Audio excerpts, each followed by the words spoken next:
हमारी कहानी के मुख्य नायक आर्यन से शुरू होती है, जो अभी एक लड़की के पास जाता है। वह उसे 300 मिलियन का कार्ड देते हुए कहता है कि मुझसे शादी कर। लड़की खुश हो जाती है और बोलती है कि तुम तो हमारे लूना क्लैन के सबसे ताकतवर सदस्य हो। मैंने कभी सोचा भी नहीं था कि तुम मुझसे शादी करोगे। आर्यन कहता है कि टाइम बर्बाद मत करो और अपनी शैडो उतारने लगता है। लेकिन तभी उस लड़की के पास रिया आ जाती है, जिसकी ताकत इन सबसे ज्यादा होती है। वह मैजिक से एक छोटा सा सांप बना देती है और कहती है कि इसके पास भी मत जाना, क्योंकि ये मेरा शिकार। आर्यन चिल्लाने लगता है कि तुम जानती हो मैं तुमसे शादी नहीं करूंगा, तुम मेरे पीछे क्यों लगी हो। रिया समझाती है कि हमारे लूना क्लैन में सिर्फ औरतों का राज चलता है, तुम तो बस एक कमजोर स्टेटस वाले आदमी हो, इसलिए तुम्हें अपनी संपत्ति का कोई हक नहीं मिल सकता। आर्यन कहता है कि अगर मैं फिर भी जिद करूं तो रिया उसे मैजिक से रोक देती है और बोलती है कि तुम्हारे पास पूरी ताकत नहीं है, इसके लिए तुम्हें शादी करनी पड़ेगी, लेकिन अगर तुम मुझसे दूर रह सको तो बात अलग है। यहाँ रिया ने आर्यन पर मैजिक कर दिया होता है। इस मैजिक से उसके ऊपर नशे जैसा असर होने लगता है। रिया कहती है कि अब तो तुम मुझसे दूर ही नहीं हो पाओगे। वह उसके करीब आने लगती है,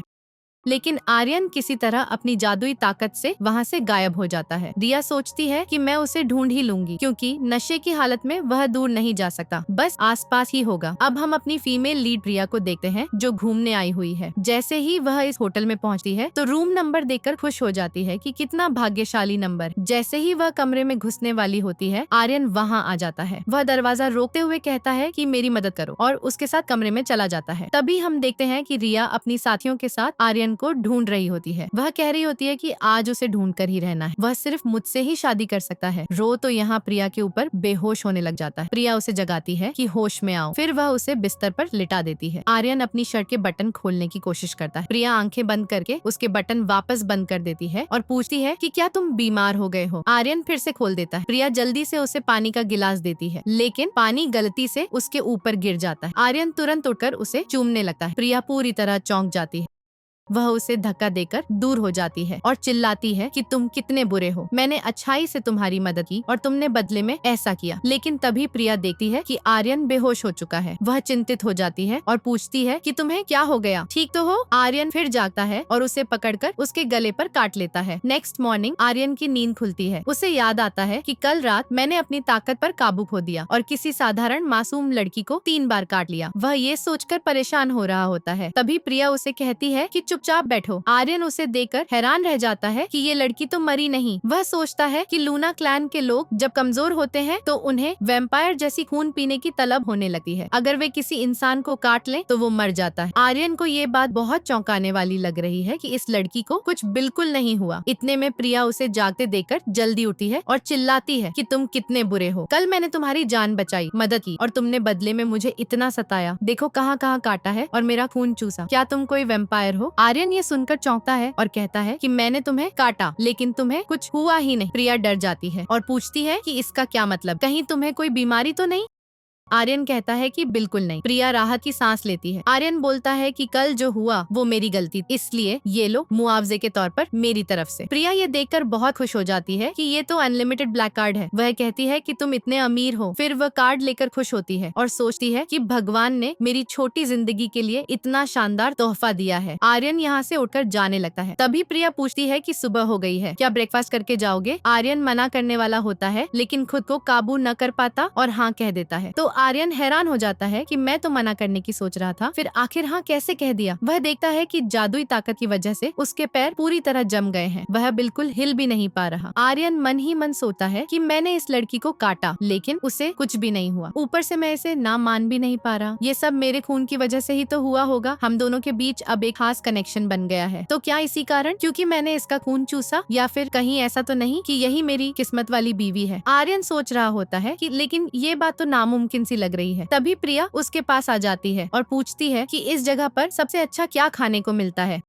दरअसल मैं अभी अभी यहाँ पहुँची हूँ, तो मुझे लोकल चीजों के बारे में कुछ पता ही नहीं, तुम ही बता दो ना। आर्यन उसे कुछ बताने से इनकार करने की कोशिश करता है, लेकिन कर नहीं पाता। उसे बहुत चिढ़ लगने लगती है कि आखिर इस लड़की की वजह से वह खुद पर काबू ही नहीं रख पा रहा। वह तुरंत ही उसका गला दबाकर मारने लगता है और चिल्लाकर पूछता है कि बताना, तुमने मेरे साथ ऐसा क्या किया कि हमारा खून का बंधन बन गया। प्रिया चिल्लाने लगती है कि एक तरफ मैंने कल रात तुम्हारी मदद की, तुम्हारी जान बचाई और तुमने उल्टा मुझे काटा भी, ऊपर से अब मुझे डांट रहे हो, मुझे छोड़ छोड़ दो यार। जैसे ही वह ये कहती है, आर्यन अपनी ताकत पर काबू न रख पाता और प्रिया को छोड़ देना पड़ता है। उसे बहुत शक हो रहा होता है कि वह अपनी मर्जी से कुछ कर ही नहीं पा रहा। यहाँ प्रिया तो उसे डांटने लगती है कि लगता है तुम पागल हो गए हो, मैंने तुम्हें बचाया, पूरी रात तुम्हारी देखभाल की और तुम यहाँ ये सब तमाशा कर रहे हो, बस निकल लो यहाँ से। तो क्या प्रिया वाकई ऐसा कहती है? आर्यन तुरंत ही जादू के प्रभाव से नीचे गिर पड़ता है। वह बाहर जाने की कोशिश करता है, लेकिन दरवाजा बंद होने की वजह से बेचारा वहीं फंस जाता है। इतने में आर्यन के सहायक विक्रम और सारे पहरेदार उसे लेने आ जाते हैं। जैसे ही वे दरवाजा खोलते हैं, वे जल्दी से आर्यन को उठाने में मदद करते हैं। वे पूछते हैं कि सर, आप नीचे क्यों पड़े थे? विक्रम बताता है कि सर, माफ करना, कल हम आपको लेने आना चाहते थे, लेकिन वो रिया ने सब कुछ बंद कर रखा था, हम बाहर ही नहीं निकल पाए। फिर आर्यन अपने सहायक और पहरेदारों को चलने को कहता है और बोलता है कि इस लड़की को भी साथ लेकर चलो। तो पहरेदार प्रिया को उठाकर ले जाते हैं। आर्यन प्रिया को लेकर अपने घर पहुंच जाता है। वहाँ वह बस चुपचाप बैठकर सब देख रही होती है। आर्यन अपने सहायक को सारी बात बता देता है। फिर विक्रम कहता है कि सर, यानी आपका मतलब ये है कि इस साधारण इंसानी लड़की के साथ आपका खून का बंधन बन गया और अब ये आपकी मालकिन बन गई है। फिर वह बोलता है कि तो ये तो बहुत अच्छी बात है ना, क्यों ना आप इसी लड़की से शादी कर ले। आर्यन गुस्से में उसे डांटता है कि क्या तुम्हें अपनी जान से हाथ धोना है। फिर विक्रम उसे समझाने लगता है कि सर देखो, रिया आपके पीछे पड़ी है, वो आपको कभी नहीं छोड़ेगी। अगर उसने जबरदस्ती शादी कर ली तो आपकी संपत्ति तो बर्बाद हो जाएगी। तो अगर इसकी जगह आप इस लड़की से शादी कर लें तो कितना फायदा। ये तो इतनी कमजोर लग रही है, इसे काबू में रखना कितना आसान होगा। प्रिया खुद को कमजोर सुनकर उन्हें घूर रही होती है। विक्रम आगे कहता है कि इससे शादी करने से आपको बहुत लाभ होगा। ये आपकी संपत्ति नहीं छीन पाएगी, आपकी ताकत बढ़ जाएगी, फिर आप क्लैन के सबसे मजबूत सदस्य बन जाएंगे और सर, आप अपनी माँ की मौत की जांच भी कर पाएंगे। तभी प्रिया इनकी बातें सुनते हुए हाथ उठाकर बोलती है कि क्या अब मैं यहाँ से जा सकती हूँ। फिर विक्रम उसे समझाने लगता है कि हमारे CEO mister Aryan Song group company के सबसे ताकतवर सदस्य हैं, लूना क्लैन के, और अब तुम्हारा उनके साथ खून का बंधन हो चुका है, तो अब से तुम्हें उनके घर रहना पड़ेगा और तुम उनकी बीवी बनोगी। ये सुनकर प्रिया को झटका लगता है।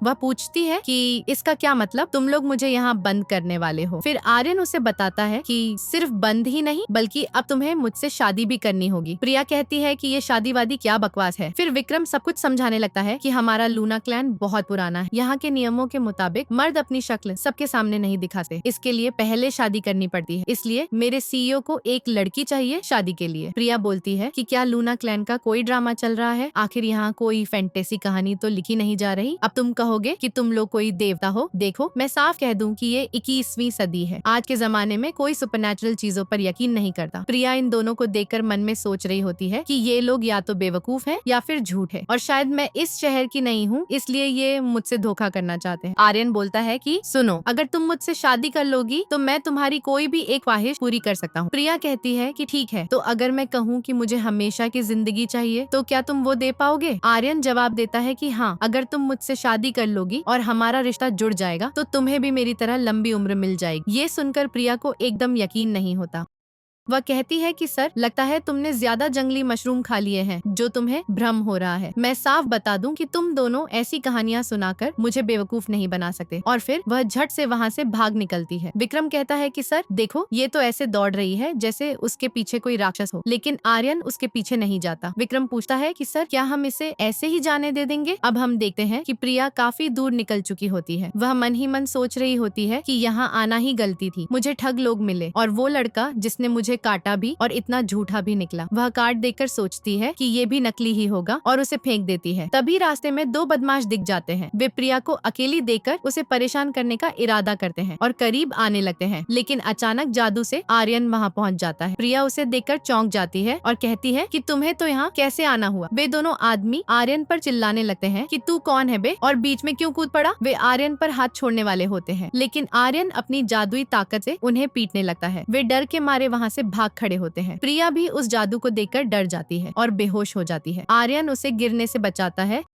गोद में उठाता है और जादू से वापस अपने घर ले आता है। अगली सुबह प्रिया की आंख खुलती है। उसे याद आता है कि कल रात वो लड़का जादू कर रहा था, लेकिन वह खुद को समझाती है कि नहीं, ये सब तो मेरा वहम होगा। वह सोचती है कि भूत प्रेत जैसी कोई चीज थोड़े ही होती है और अपना डर भगा देती। फिर मन में आता है कि मैं तो यहाँ कैसे पहुँच गई, शायद उसी लड़के ने मुझे वापस लाया। वह फौरन बाहर जाने लगती है। बाहर निकलते हुए एक दरवाजा खोलती है तो अंदर आर्यन बैठा नजर आता है। उसकी आंखें बंद हैं। प्रिया करीब जाकर उसे गौर से देखने लगती है। जैसे ही वह छूने जाती है, आर्यन की आंखें खुल जाती हैं। प्रिया डर के मारे चीखने लगती है और कहती है कि प्लीज मुझे मत खाओ, मेरा स्वाद बिल्कुल अच्छा नहीं। आर्यन कहता है कि एक बार और चिल्लाई ना तो सच में खा जाऊंगा। प्रिया तुरंत मुंह पर हाथ रख लेती है। आर्यन उसे कहता है कि अब तो तुम्हें मुझ पर यकीन हो गया होगा ना, देखो मैं सच में तुम्हारी मदद कर सकता हूँ। प्रिया पूछती है कि मदद, तो आर्यन उसके पास आता है और सूंघते हुए बताता है कि तुम्हारी खुशबू से पता चल रहा है कि तुम्हें कोई गंभीर बीमारी है। प्रिया पुरानी बातें याद करने लगती है। हमें फ्लैशबैक दिखाते हैं। जब वह डॉक्टर के पास चेकअप के लिए गई थी तो रिपोर्ट में पता चला कि उसे कैंसर है और सिर्फ 3 महीने बाकी है। ये सुनकर वह सदमे में आ गई थी, बहुत दुखी हुई। तभी उसकी आंटी शांति का फोन आया। शांति चिल्ला रही थी कि मुझे पता है स्कॉलरशिप मिली है, उसके पैसे तुरंत भेज दो, फ्री में खाने पीने की जरूरत नहीं। तुम्हारे माता पिता के जाने के बाद हमने तुम्हें पाला है तो ये तो करना ही पड़ेगा। उस दिन प्रिया बहुत रोई, फिर फैसला किया कि इतना कम वक्त बचा है तो अस्पताल में पड़ी पड़ी नहीं मरूंगी, बल्कि घूम फिर कर जिंदगी जीऊंगी। इसलिए उसने तुरंत फ्लाइट की टिकट बुक की और यहाँ घूमने चली आई। आर्यन प्रिया को समझाता है कि मैं लूना क्लैन का हूँ, मेरे पास जादुई शक्तियाँ हैं, अगर तुम मुझसे शादी कर लोगी तो मैं तुम्हारी बीमारी दूर कर दूंगा। प्रिया इस पर भरोसा नहीं करती और गुस्से में कहती है कि बस झूठ बंद करो, मुझे ऐसे मजाक बिल्कुल बुरे लगते हैं। मुझे कैंसर है, सिर्फ 3 महीने बचे हैं, शादी भी करोगे तो मैं तुम्हारे लिए बोझ बन जाऊंगी। पता नहीं तुम्हें कौन सी जादू की चाल आती है, लेकिन मैं साफ कह दूं कि मुझसे शादी करना तुम्हारे लिए बेकार होगा, मेरे अंदर के अंग इतने कीमती नहीं। आर्यन कहता है कि मैंने कहा ना कि मैं तुम्हें ठीक कर दूंगा और अमर जिंदगी दूंगा। प्रिया चिल्लाती है कि सर, मैंने भी कहा ना कि बीमार आदमी के साथ ऐसा मजाक मत करो, ये बिल्कुल हंसाने वाला नहीं। इतने में प्रिया को बुरा लगने लगता है, पेट में तेज दर्द होने लगता है, तो आर्यन फौरन अपने हाथ पर काटता है और अपना खून प्रिया को पिला देता है। प्रिया तुरंत ठीक हो जाती है। वह हैरान होकर पूछती है कि भला तुम कौन हो, कैसे तुम्हारे खून से मैं इतनी जल्दी ठीक हो गई। आर्यन कहता है कि मैंने पहले ही बताया था ना कि मैं लूना क्लैन का हूँ। प्रिया पूछती है कि लेकिन तुम खून तो चूस सकते हो ना, जॉम्बी तो यही करते हैं। प्रिया बहुत खुश हो जाती है और कहती है कि मैंने कभी कल्पना भी नहीं की थी कि मरने से पहले एक जीवित जॉम्बी को देख पाऊंगी। आर्यन बोलता है कि मैं तुम्हें मरने नहीं दूंगा, बस एक बार हमारी शादी हो जाए तो हमारे बीच जो खून का कनेक्शन बनेगा, उसके बाद तुम भी लूना क्लैन जैसी लंबी जिंदगी जी सकोगी। तभी आर्यन का सहायक विक्रम जादू से वहाँ पहुँच जाता है। प्रिया कहती है कि तुम तो यहाँ कैसे आ गए, सच्ची बात बता, तुम लोग भूत हो ना। विक्रम कहता है कि हम भूत थोड़े हैं, वैसे अभी ये मायने नहीं रखता। फिर विक्रम प्रिया के कान में फुसफुसाता है कि तुमने तो इसके साथ खून का बंधन बना लिया है ना, अब तुम इसकी मालकिन हो, इससे जो मन करे वो करवा सकती हो। प्रिया पूछती है कि इसका क्या मतलब। विक्रम बताता है कि तुम जो आदेश दोगी ये वैसा ही करेगा, कहोगी बैठ जाओ तो बैठ जाएगा। प्रिया आर्यन को आजमाती है और कहती है कि बैठ जाओ। आर्यन खुद को रोक ना पाता और प्रिया के कहने पर नीचे बैठ जाता है। प्रिया खुश हो जाती है कि देखा, मैंने जो कहा उसने किया। फिर वह कहती है कि अब म्याऊ करो। आर्यन म्याऊ बोलने लगता है। ये देखकर प्रिया और ज्यादा हंसने लगती है। वह उसके गाल पकड़कर कहती है कि तुम तो कितने प्यारे हो। आर्यन पूछता है कि बताओ ना, तुम मुझसे शादी करोगी या नहीं। तभी रिया अपनी साथियों के साथ वहाँ पहुँच जाती है। वह कहती है कि तेरी इतनी औकात कि मेरे पीछे किसी और से ब्याह करेगा। आर्यन फिर प्रिया का हाथ थामकर पूछता है कि तुम मुझसे शादी करना चाहोगी। प्रिया कुछ बोल नहीं पाती। तभी रिया जादू से प्रिया को दूर धकेलती है और आर्यन से कहती है कि कृतज्ञ मत बनो, मेरे सिवा तुम्हारा कोई अच्छा विकल्प नहीं। वह आर्यन को छूने लगती है तो आर्यन चिल्लाता है कि मुझे छूना भी मत। रिया आदेश देकर प्यार का जादुई पेय मंगाती है और कहती है कि अब ये प्यार का रस तुम्हारे अंदर डाल दूंगी तो तुम मेरा इनकार नहीं कर पाओगे, पूरी जिंदगी मेरे गुलाम बन जाओगे। ये सब सुनकर प्रिया आर्यन को बचाने के लिए रिया को जोर से धक्का देती है और आर्यन को जवाब देती है कि मैं तुमसे शादी के लिए तैयार हूँ। रिया को प्रिया पर बहुत गुस्सा आता है कि तुम मेरा इरादा बिगाड़ेगी। वह जादू से प्रिया को मारने लगती है, गला दबाने लगती है। आर्यन कुछ कर नहीं पाता क्योंकि रिया ने उसे जादू से बांध रखा है। लेकिन तभी प्रिया के अंदर कोई अनोखी जादुई शक्ति जाग जाती है। वह किसी अलग रूप में बदल जाती है और अपनी ताकत से रिया को दूर फेंक देती है। वह कहती है कि तेरे पास इतना दम नहीं कि मेरी जान ले सके। रिया को झटका लगता है कि एक साधारण इंसान के पास इतनी ताकत कैसे आ गई। वह आर्यन से कहती है कि तू अपनी शक्तियों का इस्तेमाल कर रहा है ना। तभी रिया की साथी बोलती है कि ये लड़की सामान्य नहीं लग रही, हम इसका सामना नहीं कर पाएंगे, पहले पता तो लगाएं इसके बारे में, तो चले यहाँ से। रिया कहती है कि तू आर्यन को मुझसे नहीं छीन पाएगी और जादू से चली जाती है। जैसे ही रिया जाती है, प्रिया पर जो जादुई असर चढ़ा था वो उतर जाता है, वह बेहोश होने लगती है। आर्यन उसे झट से पकड़ लेता है। विक्रम बताता है कि प्रिया पर जो शक्ति दिखी वो बिल्कुल गो परिवार के जादुई मंत्र जैसी लग रही। आर्यन को भी ये बात चौंकाने वाली लगती है कि वो शक्ति तो बिल्कुल उसकी माँ की तरह ही थी, लेकिन वो तो एक साधारण सी लड़की है, उसके पास ये ताकत कैसे कैसे आ गई। आर्यन अपने सहायक को कहता है कि प्रिया के बारे में पूरी जांच करो, मुझे जानना है कि ये असल में कौन है। फिर आर्यन प्रिया को कमरे में ले जाकर लिटा देता है। वह मन ही मन सोच रहा होता है कि आखिर मेरी माँ से तुम्हारा क्या रिश्ता है। जैसे ही वह वहाँ से निकलने लगता है तभी प्रिया को तेज खांसी होने लगती है, उसके मुंह से खून निकलने लगता है। आर्यन ये देखकर घबरा जाता है और फौरन विक्रम को बुलाता है। विक्रम प्रिया की जांच करने के बाद बताता है कि वो जादुई ताकत इस्तेमाल करने से बहुत कमजोर हो गई है। असल में ये सब उसी शक्ति की वजह से हुआ। हर बार जब वो इसे यूज करेगी तो और कमजोर होती जाएगी। अगर ज्यादा इस्तेमाल किया तो जान भी जा सकती है। आर्यन प्रिया को देखकर बस यही सोच रहा होता है कि ये कैसे ठीक होगी। उसे एक आइडिया आता है कि शायद अपना खून देकर उसकी हालत सुधार सकता हूँ। फिर वह अपना खून उसके मुंह में डाल देता है। उसके बाद वह बाहर जाकर अपनी माँ की तस्वीर को निहारते हुए इस बारे में गहराई से सोचता है। तभी विक्रम आता है और कहता है कि मैंने प्रिया की सारी जानकारी जुटा ली। पता चला कि वो तो बस एक आम इंसानी लड़की है। आर्यन बोलता है कि लगता है उसे खुद अपनी असली पहचान के बारे में कुछ पता ही नहीं, लेकिन जो भी हो मुझे पूरा भरोसा है कि ये मेरी माँ से जुड़ी हुई जरूर है। इसके बाद हम देखते हैं कि रात में प्रिया को होश आता है। वह देखती है कि आर्यन वहीं खड़ा है। वह पूछती है कि क्या पूरी रात तुम मेरे पास ही खड़े रहे। आर्यन जैसे ही उसके चेहरे को छूने वाला होता है, प्रिया कहती है कि मुझे बहुत भूख लग रही है, क्या कुछ खाने को है। फिर वह थोड़ा सोचती है और बोलती है कि ओह सॉरी, मैं भूल ही गई, तुम तो जॉम्बी हो, इंसानी खाना कहाँ खाते होंगे। आर्यन कहता है कि मेरा हाथ पकड़ो। फिर वह जादू से उसे किचन में ले जाता है। प्रिया सब्जियां और खाने का सामान देकर चौंक जाती है और कहती है कि तुम जॉम्बी हो ना, तो ये इंसानी खाना यहाँ कैसे। आर्यन दोहराता है कि मैंने कितनी बार कहा, मैं कोई जॉम्बी नहीं, मैं लूना क्लैन का हूँ। प्रिया कहती है कि ओके समझ गई, तुम तो ऊंचे दर्जे के जॉम्बी हो, चलो अब मैं तुम्हारे लिए खाना बनाती हूँ। फिर वह उसके ऊपर लहसुन डाल देती है और पूछती है कि आखिर लहसुन से तुम्हें डर क्यों नहीं लग रहा, जॉम्बी तो इससे भागते हैं ना। आर्यन कहता है कि बता रहा हूँ ना, मैं जॉम्बी नहीं। प्रिया बोलती है कि ठीक है, अब मैं नूडल्स बनाती हूँ और तुम भाग्यशाली हो कि मेरे हाथ के नूडल्स चखोगे। फिर वह खाना बनाने लगती है। आर्यन को अपनी माँ की याद आ जाती है। जब वह छोटा था तो माँ उसके लिए नूडल्स बनाती। नूडल्स तैयार होने पर सर्व करने के बाद प्रिया लहसुन छील रही होती है। आर्यन उसे ऐसे देख रहा होता है। प्रिया कहती है कि कहीं लहसुन छीलने से अब तुम्हें डर लग रहा हो तो मैं भी नहीं खाऊंगी। आर्यन उसे खाकर दिखाता है और कहता है कि बिना इसके नूडल्स का स्वाद आधा रह जाएगा ना। प्रिया कहती है कि तुम्हें ये भी पता है। आर्यन याद कर रहा होता है कि माँ भी उसे यही सिखाती थी। प्रिया बोलती है कि विदेशी वैम्पायर हमारे जॉम्बी से कितने अलग हैं,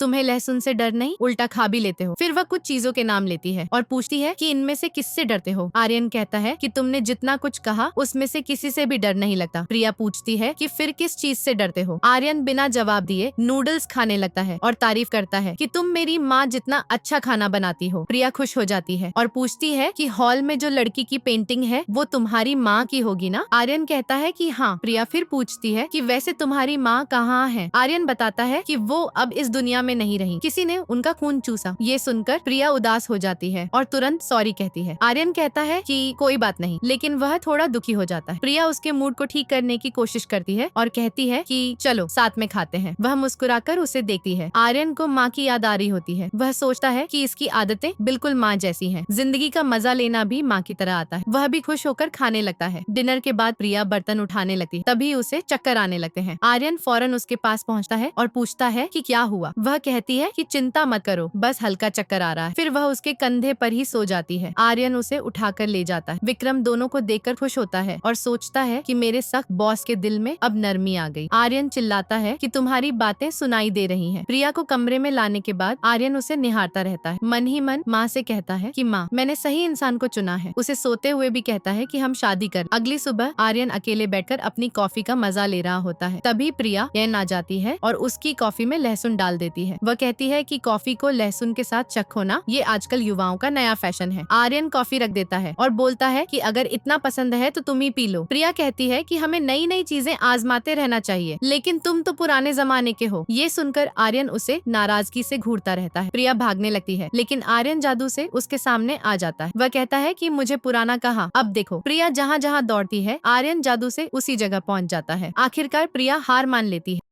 और कहती है कि अब मैं नहीं भागूंगी, जो करना है कर लो। आर्यन बोलता है कि ठीक है। फिर वह जादू से उसे मंदिर में ले जाता है और दोनों के कपड़े बदल देता है। प्रिया चौंक जाती है कि ये हम कहाँ आ गए। अपने नए कपड़े देखकर पूछती है कि क्या अब हमारी शादी होने वाली है। आर्यन कहता है कि शादी तो होनी ही है ना, तुमने मुझसे वादा भी किया था, अब पीछे नहीं हट सकती। वह आगे बताता है कि मैंने कहा था ना कि मेरी माँ का खून हुआ था, उनके रहस्य को सुलझाने के लिए मुझे बाहर जाना पड़ेगा, लेकिन हमारे लूना क्लैन के नियम है कि बिना शादी के मैं अकेला बाहर नहीं निकल सकता, तो अगर हम शादी कर लें तो मैं तुम्हारे साथ बाहर जा पाऊंगा। तभी प्रिया कहती है कि मैं तुम्हारे साथ शादी के लिए तैयार हूँ और तुम्हारी माँ की मौत का पूरा सच जानने में मदद करूंगी। वह मन ही मन सोच रही होती है कि मेरे पास ज्यादा वक्त तो बचा नहीं, लेकिन जो थोड़ा समय है उसमें अगर इसकी थोड़ी भी सहायता कर सकी तो अच्छा लगेगा। आर्यन जादू से शादी की अंगूठी लाता है और प्रिया को पहना देता है। प्रिया भी उसे पहना देती है। फिर आर्यन घोषणा करता है कि अब से हम पति पत्नी हैं, हम हमेशा साथ रहेंगे। प्रिया कहती है कि मैं भी अब से तुम्हें बचाऊंगी। आर्यन पूछता है कि शादी हो गई तो अब हनीमून पर चलें, बताओ कहीं घूमना है या कुछ मस्ती करनी है, मैं तुम्हारे साथ हूँ। प्रिया बोलती है कि ठीक है, तुम कह रहे हो तो करना ही पड़ेगा। दोनों बाहर निकलते हैं। प्रिया छाता लेकर आती है। आर्यन पूछता है कि ये क्या कर रही हो। प्रिया कहती है कि जॉम्बी को धूप से डर लगता है ना, तो मैं तुम्हें बाहर ले जाने में मदद करूंगी। आर्यन कहता है कि इसकी जरूरत नहीं, मैंने बताया ना कि मैं लूना क्लैन का हूँ, कोई जॉम्बी नहीं। प्रिया बोलती है कि समझ गई, साधारण जॉम्बी को डर लगता होगा, लेकिन तुम तो स्पेशल वाले हो। आर्यन गुस्से में देखता है तो प्रिया मनाती है कि अरे गुस्सा छोड़ दो। फिर वह उसे पार्क ले जाती है। दोनों खूब घूमते हैं। आर्यन कहता है कि अभी तक घूम लिया। प्रिया हंसती है कि पूरा पार्क तो बाकी है। पहले तो वह उसे हेयर बैंड पहनाती है और कहती है कि तुम इसमें कितने न्यारे लग रहे हो। आर्यन पूछता है कि सच में। प्रिया कहती है कि हाँ, खुद देख। वह खुद भी पहन लेती है और कहती है कि मैं भी अच्छी लग रही हूँ ना। आर्यन मान जाता है। फिर प्रिया कहती है कि रुको, यादगार के लिए फोटो खिंचवाते हैं। अच्छी सी फोटो लेती है। फिर कहती है कि चलो अब रोलर कोस्टर पे चलते हैं। रोलर कोस्टर से लौटने पर आर्यन को उल्टी होने लगती है। प्रिया उसकी हालत देखकर ठहाका लगाती है। फिर दोनों पार्क के बाकी झूलों पर मस्ती करते हैं। आर्यन और प्रिया एक दूसरे को मुस्कुराते हुए देखते रहते हैं। तभी आर्यन को विक्रम का फोन आता है। विक्रम बताता है कि तुम्हारी माँ के छोटे शहर के बारे में पता चल गया। प्रिया को ये सुनाकर आर्यन कहता है तो प्रिया बोलती है कि मैं भी तुम्हारे साथ चलूंगी। वह कहती है कि मैं कितनी खुशकिस्मत हूँ कि जाने से पहले तुम्हारे जैसे बंदे से मिली।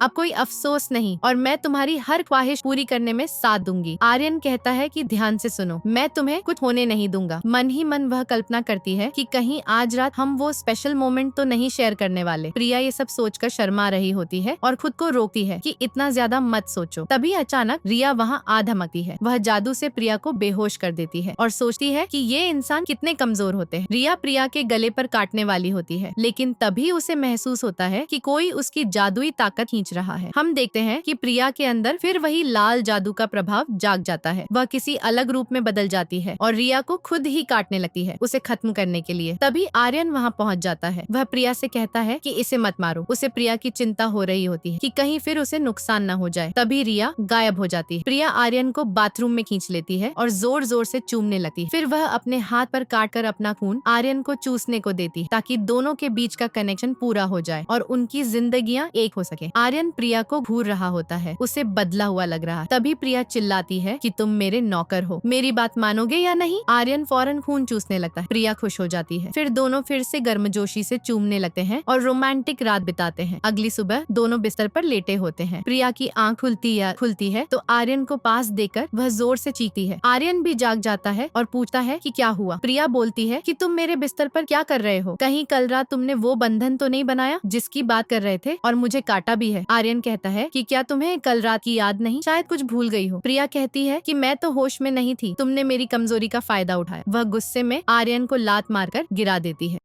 आर्यन बोलता है कि सच में कुछ याद नहीं, कल रात तुमने मेरे साथ क्या क्या किया। प्रिया कहती है कि क्या बकवास है ये, मैं तुम्हारे साथ ऐसा क्या कर सकती हूँ, मुझ पर झूठा इल्जाम मत लगाओ। आर्यन अपने शरीर पर काटने के निशान दिखाता है कि देखो तुमने मेरा क्या बिगाड़ा। प्रिया सोचने लगती है कि क्या मैंने ये सब किया, लेकिन मुझे कुछ याद क्यों नहीं, क्या नींद में चल रही थी। आर्यन पास आता है और कहता है कि क्यों ना कल रात की बातें दोबारा करें तो याद आ जाए। प्रिया बोलती है कि कभी नहीं, मैं तुम्हारे साथ ऐसा कुछ नहीं कर सकती। वह भाग। आर्यन कहता है कि अब मत कहना कि कल रात की कोई याद नहीं। प्रिया पूछती है कि आखिर मैंने क्या किया। वह देखती है कि उसके शरीर पर फिर काटने के निशान हैं। वह सोचती है कि ये सब मैं कर रही हूँ, तो क्या फिर नींद में घूम रही थी। आर्यन गुस्सा हो जाता है कि प्रिया को कुछ याद ही नहीं। वह सोचने लगता है कि वो फिर भूल गई, लेकिन देखता है कि उसकी ताकत और बढ़ गई है। वह मन में कहता है कि जब भी वह उसके साथ करीब आता है और खून चूसता है तो ताकत बढ़ती जाती है। प्रिया बहुत शर्मा रही होती है। वह चुपके से भागने लगती है, तभी नीचे गिर जाती है। नाक से खून बहने लगता है। आर्यन को ये न दिखाने के लिए वह वॉशरूम में भाग भाग जाती है। सोचती है कि लगता है मैं जल्दी खत्म हो जाऊं, लेकिन इतनी जल्दी नहीं मर सकती। आर्यन की ख्वाहिशें तो पूरी करनी है और माँ की मौत का राज खोलने में मदद भी। प्रिया तैयार होकर आर्यन के साथ घर से बाहर जाने वाली होती है। तभी उसकी आंटी शांति धमकती है। वह चिल्लाती है कि तुम कितनी बेशर्म हो गई हो, घर में किसी जंगली आदमी को लाई हो। प्रिया की बेइज्जती करने लगती है कि पड़ोसियों के सामने हमारा नाम खराब कर दिया, परिवार का सिर झुका दिया। प्रिया गुस्से में जाकर दरवाजा बंद करती है। शांति से पूछती है कि ये मेरा घर है, तुम यहाँ क्या करने आई हो। आर्यन शांति पर भड़कता है, जादू इस्तेमाल करने वाला होता है, लेकिन प्रिया रोक देती है कि तुम चुप रहो, मैं संभाल लूंगी। तभी शांति बताती है कि रोहन की शादी है, इसलिए 2 लाख दे दो, साथ ही ये घर बेचकर शहर में नया घर खरीद कर दे दो रोहन को, ये तुम्हारा फर्ज है। प्रिया मना करती है तो शांति प्रिया और उसकी माँ की बेइज्जती करने लगती है। कहती है कि तुम अपनी माँ की तरह हो, जो मर्दों के पीछे पड़ी रहती थी, पैसे उड़ाती थी, माँ की चीजें गिरा देती है। प्रिया रोकने जाती है, तभी चक्कर आ जाता है। आर्यन फौरन बचाता है। फिर शांति पर गुस्सा आता है। वह जादू करने वाला होता है, लेकिन प्रिया के अंदर जादुई शक्ति जाग जाती है। वह बदल जाती है, गुस्से में शांति को डराने लगती है, अपनी ताकत से शांति को खुद पर चोट पहुंचाती है। शांति बेहोश हो जाती है। सबक सिखाने के बाद प्रिया की शक्ति निकल जाती है,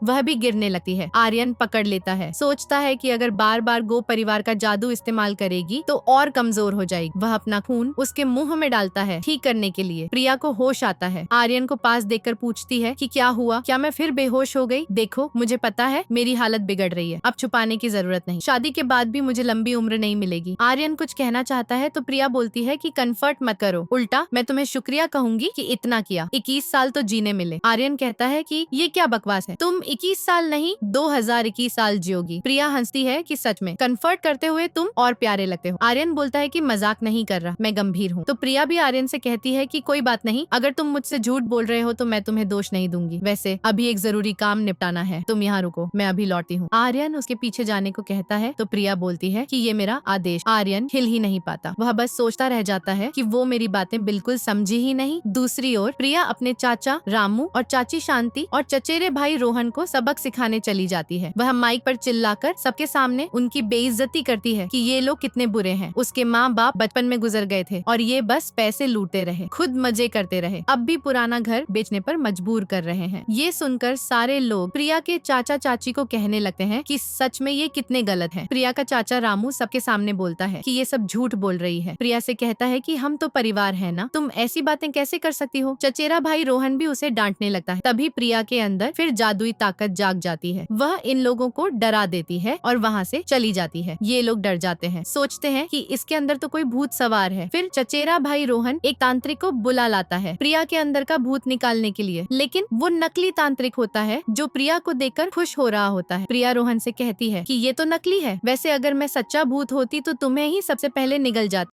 तांत्रिक प्रिया पर अपना नकली जादू आजमाने लगता है, लेकिन तभी प्रिया की तबीयत बिगड़ जाती है, मुंह से खून निकलने लगता है। ये लोग डरने लगते हैं। प्रिया पर अभी जादू का असर था, उसी से हालत खराब हो रही थी। तभी आर्यन जादू से पहुंच जाता है। वह तांत्रिक और रोहन को डराकर भगा देता है। प्रिया को होश आने लगता है। वह आर्यन से कहती है कि लगता है मैं खत्म होने वाली हूँ। आर्यन बोलता है कि कुछ मत बोलो। प्रिया कहती है कि लेकिन कम से कम खुशी ये है कि मरने से पहले तुमसे मिली, अब मैं संतुष्ट हूँ। लेकिन एक दुख है कि शायद तुम्हारी ख्वाहिशें पूरी करने में मदद न कर सकूं, लेकिन चाहती हूँ कि तुम माँ का पूरा सच जानो, अच्छी जिंदगी जियो। आर्यन कहता है कि चुप रहो, मैं तुम्हें कुछ नहीं होने दूंगा, तुम मर नहीं सकती। प्रिया कहती है कि मुझे तुमसे कुछ कहना था, बताने ही वाली होती है कि फिर बेहोश हो जाती है। आर्यन उसे ठीक करने के लिए अपना खून पिलाने लगता है, लेकिन इस बार खून का भी फायदा नहीं होता। प्रिया को होश नहीं आता। आर्यन रोने लगता है। वह प्रिया के साथ बिताए पलों को याद करता है, कितने मजे किए, घूमे फिर। तभी प्रिया का पुराना बचपन का दोस्त करण मिलने आता है। वह दवा देने वाला होता है। आर्यन रोक लेता है, पूछता है कि तुम क्या कर रहे हो। कर्ण बताता है कि मैं डॉक्टर हूँ, पहले जब भी प्रिया की हालत ऐसी बिगड़ती थी तो मैं इसी दवा से ठीक करता था। आर्यन दवा लेता है और खुद प्रिया को पिला देता है। दवा जाते ही प्रिया के चेहरे पर सुधार दिखता है। आर्यन और विक्रम खुश हो जाते हैं। आर्यन प्रिया को उठाकर सीधे कमरे में ले जाता है। विक्रम करण को साथ ले जाता है। आर्यन प्रिया को लिटाकर जाने वाला होता है। तभी प्रिया की आंखें फिर लाल हो जाती हैं। जादू का असर हो जाता है। वह आर्यन को चूमने लगती। आर्यन भी चूमता है। दोनों रात बिताते हैं। अगली सुबह प्रिया की नींद खुलती है। अब उसे होश आ जाता है। आर्यन को पास देखकर सोचती है कि कल रात फिर इसके साथ बिताई। वह हाथ हटाकर उठने की कोशिश करती है, लेकिन आर्यन जाकर उसे गले लगा लेता है। कहता है कि कल रात के बाद अब भागना चाहती हूँ। प्रिया सोच रही होती है कि आखिर मैं क्या क्या कर रही हूँ, कुछ याद ही नहीं।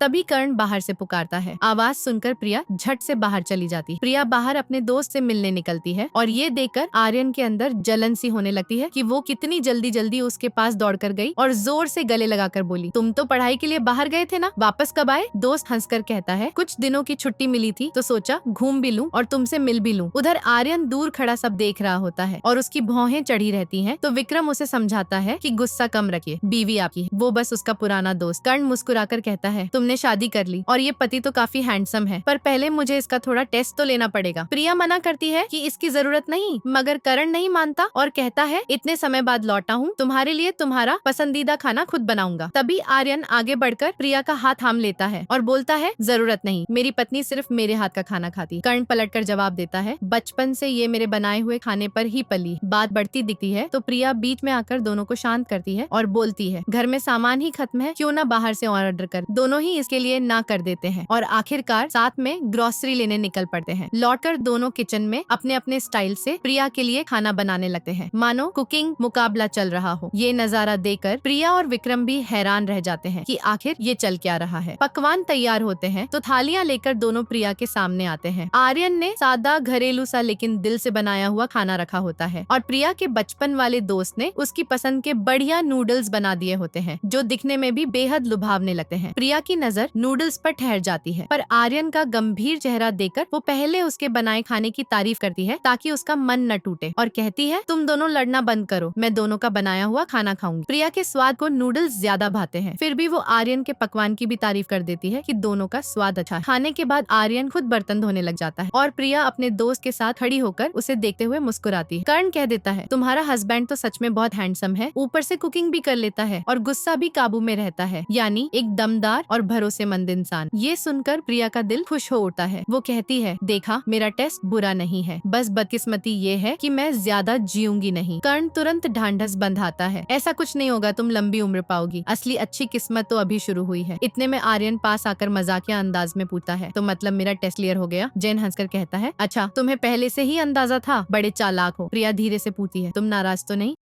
आर्यन मुस्कुराकर कहता है, क्यों नाराज होऊंगा, अच्छा है कि तुम्हारे पास इतना ख्याल रखने वाला दोस्त। फिर आर्यन जेन से कहता है, जरा अकेले में 2 मिनट बात कर लें। जेन मान जाता है और दोनों बाहर टहलते हुए बात करते हैं। जेन गंभीर होकर बताता है, तुम उसी दवा के बारे में पूछने आए हो जो मैंने प्रिया को दी थी, सही समझे। मैं 10 साल पहले तुम्हारी माँ से मिला था, वही दवा उन्होंने मुझे दी और कहा था कि गो फैमिली के जादुई असर को ये कुछ समय के लिए शांत रख सकती है, लेकिन उस पुरानी स्पेल को स्थायी रूप से हटाना मेरे बस में नहीं। शायद तुम्हारी माँ ही कोई हल जानती थी। ये कहकर जेन विदा ले लेता है। उधर प्रिया की आंटी शांति बीमार सी पड़ी होती है और उसका बेटा यानी प्रिया का कजिन उसे उस बाबा जी की लाई हुई 3000 की दवा पिला रहा होता है, साथ में एक ऊटपटांग सा मंत्र भी, जिसे वे प्रिया को सबक सिखाने के लिए सही मान बैठे। शांति अपने पति पर बरसती है, तुम्हारी भतीजी घर आकर हमें अपमानित करके गई और तुम्हें कोई परवाह ही नहीं। फिर ये सब मिलकर प्रिया के घर धावा बोलने निकल पड़ते हैं। घर पहुंचकर प्रिया कहीं नजर नहीं आती तो ये लोग आपस में बड़बड़ाते हैं कि वो गई कहाँ। तभी पीछे से प्रिया चुपचाप आकर बस हाय कहती है और दोनों इतने घबरा जाते हैं कि मौके पर ही ढेर होकर बेहोश। आर्यन हल्का सा जादुई इशारा करता है तो दोनों होश में आते हैं, मगर प्रिया को देखते ही फिर से बेहोश। उनकी ये हालत देखकर प्रिया ठंडी सी मुस्कान दबा नहीं पाती और सोचती है कि चलो थोड़ा सबक तो मिल ही गया। उधर विक्रम उन्हें बांधकर संभाल लेता है और आर्यन आदेश देता है, इन्हें थाने ले जाओ, बढ़िया वकील करो, ताकि कानूनन सजा हो और आगे किसी पर जोर जबरदस्ती करने की हिम्मत न बचे। ये सब निपटाकर आर्यन वापस आता है, प्रिया के लिए खुद डिनर बनाता है और प्यार से अपने हाथों से उसे खिलाते हुए धीमे से कहता है, अब से तुम्हें कोई तकलीफ आएगी तो सबसे पहले मेरा हाथ उसे रोकने के लिए सामने होगा। आर्यन प्यार से समझाता है कि हमारे लूना क्लैन में एक नियम चलता है, पति दिन में तीनों वक्त अपनी पत्नी के लिए खाना बनाकर खिलाएगा, तो तुम्हारी केयर करना मेरी जिम्मेदारी है। प्रिया यह सुनकर खुश हो जाती है और हंसकर कहती है, ठीक है, लेकिन वादा तोड़ोगे तो याद रखना। आर्यन शरारत से पास आकर पूछता है, अच्छा फिर करोगी क्या? इतने में दरवाजे पर उसके अंकल आ धमकते हैं और गुस्से में चिल्लाने लगते हैं कि तुमने अपनी आंटी शांति और कजिन को गिरफ्तार क्यों कराया? कितनी खराब लड़की हो तुम। प्रिया पलटकर बोलती है, जब आंटी मुझे रोज बेइज्जत करती थी तब आप कहाँ थे? तब तो आप परिवार नहीं बने थे, अब अचानक रिश्तेदारी याद आ रही। आर्यन भी प्रिया का साथ देता है और अंकल को 2 टूक सुना देता है तो वे बड़बड़ाते हुए चुपचाप लौट जाते हैं। इसके बाद प्रिया का दिल भर घर आता है वह रो पड़ती है तो आर्यन उसे धीरे से चूमकर शांत कराता है और कहता है अब डरना मत, अब तुम्हारा परिवार मैं हूँ। दूसरी तरफ आर्यन के लूना क्लैन के बुजुर्ग भड़क उठे हैं कि उसने एक इंसानी लड़की से शादी कर ली और उसी की दुनिया में जा बसा। अपने क्लैन की परवाह ही नहीं, वे आपस में साजिश बुनते हैं कि किसी तरह इन दोनों का तलाक करवा दे। तभी वहाँ मेंग्यू पहुँचती है और कहती है मुझे भी इस प्लान में शामिल करिए, आप लोगों को वंश के हक चाहिए और मुझे आर्यन चाहिए। उधर प्रिया और आर्यन को पता चलता है कि आर्यन की माँ ने उसके नाम पर बहुत पैसा छोड़ा। प्रिया दंग रह जाती, अगर पहले पता होता तो इतनी तकलीफें क्यों उठाती, आराम से जिंदगी जीती। वह आर्यन को दिल से शुक्रिया बोलती है कि उसकी वजह से ही यह सब पता चल सका। वह कहती है आज थैंक्स बोलने के लिए मैं खुद तुम्हारे लिए कुकिंग करूंगी। वह नूडल्स बनाती है, आर्यन चखता है, स्वाद भी दिल जीत लेता है। फिर दोनों मिलकर फायरवर्क देखते हैं, हंसते बतियाते हैं। प्रिया अपने माँ बाप की बातें याद करके बताती है कि वे उसे कितना चाहते थे। आर्यन भी अपनी माँ के किस्से बताता है और कहता है अगर मेरी माँ जिंदा होती तो तुम्हें बहुत पसंद करती। प्रिया हैरानी से पूछती है सच? आर्यन मुस्कुराकर कहता है सच तो यह है कि मैं तुम्हें बहुत पसंद करता हूँ। दोनों एक दूसरे को चूम लेते हैं और जैसे ही प्रिया उसकी शर्ट का बटन खोलती है उसे लगता है कि ये सब पहले भी हो चुका है। यादें चमक दमक कर लौटने लगती हैं। उस रात वे साथ समय बिताते हैं। अगली सुबह आर्यन कमरे में आकर कहता है उठ जाओ, सुबह हो गई, नाश्ता भी तैयार। लेकिन प्रिया इतनी नींद में है कि उठ ही नहीं पाती। आर्यन उसे गोद में उठाकर वॉश बेसिन तक ले जाता है और ब्रश कराने में भी मदद कर देता है। दोनों बैठकर नाश्ता कर ही रहे होते हैं कि तभी आर्यन के विक्रम का फोन आता है। वह बताता है कि उसकी माँ की मौत के बारे में नई जानकारी मिली है और सबसे बड़ा झटका यह कि प्रिया के पिता पर ही शक। खबर सुनकर आर्यन सन्न रह जाता है और तुरंत विक्रम से डिटेल सुनने चला जाता है। विक्रम बताता है प्रिया के डैड और आपकी माँ पुराने दोस्त थे, फिर किसी बात पर दोनों में तकरार हो गई और इसी झगड़े के बाद प्रिया के डैड ने आपकी माँ की जान ले ली। आर्यन मानने से इनकार कर देता है, कहता है यह सच नहीं हो सकता। विक्रम कहता है एक आंखों देखा गवाह भी है। तभी एक आदमी तलवार लिए आता है और दावा करता है कि उसने सब अपनी आंखों से देखा। आर्यन उस तलवार को देखते हुए अपनी माँ की यादों में खो जाता है। फिर भी उसे यह सब एक बड़ी गलतफहमी जैसा लगता है। ठीक उसी पल जादू की चमक के साथ लूना क्लैन की होली प्रिस्ट मेंग्यू वहाँ प्रकट हो जाती है। वह आर्यन को बहुत पसंद करती है और उसे अपने लिए हर हद तक पाने को तैयार है। वह आगे बढ़कर आर्यन के चेहरे को छूने लगती है तो आर्यन झटके से पीछे हटता है और सख्ती से कहता है मैं शादीशुदा हूँ, तुम होली प्रिस्ट हो, मगर इसका मतलब यह नहीं कि मुझे यूं छू सकती हो या मेरी सीमाएं पार करो। चिल्लाने लगती है कि तुम्हारी इतनी हिम्मत कैसे हुई मुझे दूर करने की, किसी में भी दम नहीं कि मुझे मना करे, तो बेवकूफ मत बनो। ये कहकर वह आर्यन को चूमने के लिए झुकती है, लेकिन आर्यन अपनी जादुई ताकत से फटाक से वहाँ से हट जाता है और साफ साफ समझा देता है कि मैं अपनी बीवी से बेहद प्यार करता हूँ और ऐसा कोई गलत काम कभी नहीं करूंगा जो उसे ठगने जैसा। वह ताना मारती है कि आखिर तुम अपनी माँ के कातिल की बेटी को इतना कैसे चाह सकते हो, क्या माँ की यादें भूल गए? फिर वह जादू से झूठा दृश्य दिखाने लगती है जिसमें प्रिया के पापा आर्यन की माँ को नुकसान पहुंचाते नजर आते हैं। ये सब दिखाकर वह आर्यन को मनाने की कोशिश करती है। तभी प्रिया आर्यन को ढूंढते हुए कमरे के पास पहुंचती है और बाहर से पुकारती है। मेंग्यू फौरन आर्यन को कहती है कि अब इसको भूल जाओ, मुझे अपना लो, वरना न तो इसे छोड़ूंगी न तुम्हें। आर्यन सोचता है कि अभी इसकी ताकत ज्यादा है तो इसके खिलाफ मत जाऊंगा, इसलिए प्रिया को सुनाने और इसे भ्रम देने के लिए झूठ बोल देता है। हाँ, तुम बिल्कुल सही कह रही हो, अब मैं इसे पसंद नहीं करूंगा, तुम्हें ही चुनूंगा। प्रिया अंदर आकर आर्यन को इस औरत के साथ देखती है तो दंग रह जाती है। पूछती है कि ये सब क्या हो रहा है। आर्यन कड़वी बातें कह देता है, जो देख रही हो वही है, अब मेरा दिल किसी और की तरफ है। फिर प्रिया को भगाने के लिए बहुत कठोर शब्दों का इस्तेमाल करता है, कहता है कि कभी पसंद किया ही नहीं था, बस मजबूरी। प्रिया इन बातों पर यकीन कर लेती है, रोते रोते वहाँ से चली जाती है। लेकिन उधर आर्यन का विक्रम को सच्चाई पता चल जाती है कि ये होली प्रिस्ट ने सब झूठ गढ़ा। प्रिया के पापा ने आर्यन की माँ को कुछ नहीं किया, बल्कि इसने खुद किया था और अब झूठी कहानी बुन रही। विक्रम आर्यन को बताने के लिए निकलता है, लेकिन रास्ते में होली प्रिस्ट आकर उसे मारने लगती है। तभी प्रिया भी वहाँ पहुँच जाती है। उसके अंदर फिर माँ की जादुई ताकत जाग उठती है। वह मेंग्यू का गला दबाकर उसे खत्म करने लगती है। मेंग्यू जादू से गायब हो जाती है। प्रिया को होश आता है तो विक्रम सब बता देता है। आर्यन ने गलतफहमी न फैले इसलिए झूठ बोला था तुम्हें बचाने के लिए। फिर प्रिया को पुरानी बातें याद आ जाती हैं। बचपन से वह बीमार थी, आर्यन की माँ ने मदद की और जादू से ठीक किया, इसलिए आज भी उसका असर बाकी है। प्रिया आर्यन के पास दौड़ती दौड़ती है और कहती है कि मैं तुम्हें छोड़कर नहीं गई। आर्यन रो पड़ता है, उसे लगा था कि खो दिया। अगली सुबह प्रिया कमरे में सो रही होती है। आर्यन बाहर मेंग्यू से भिड़ने जाता है, लेकिन प्रिया भी आ जाती है। उसके अंदर फिर माँ की जादुई शक्ति काम करती है। भारी ताकत से वह मेंग्यू से लड़ती है और उसे हरा देती है। तभी आर्यन की माँ की आत्मा प्रकट होती है। वह दोनों को आशीर्वाद देती है। अब प्रिया पर जादू का असर नहीं रहेगा, दोनों खुशी से जिएंगे। आर्यन माँ को देखकर खुश होता है। आखिरकार बदला पूरा हो गया। आखिरकार प्रिया और आर्यन अपनी शादीशुदा जिंदगी के मजे लेते हैं। अगले दिन प्रिया बाहर घूमने निकलने लगती है। आर्यन हाथ पकड़कर कहता है, बीवी मुझे भी साथ ले चलो। प्रिया हंसकर कहती है, तुम तो हमेशा पीछे पीछे आते ही रहते हो। आर्यन मिन्नत करता है, प्लीज चलो ना। प्रिया मान जाती है, चलो आखिर शादी तो की है, तुम्हारी हर जिम्मेदारी निभाऊंगी। फिर जादू से उसे साथ ले जाती है। इसी खुशी के साथ ड्रामा का हैप्पी अंत हो जाता।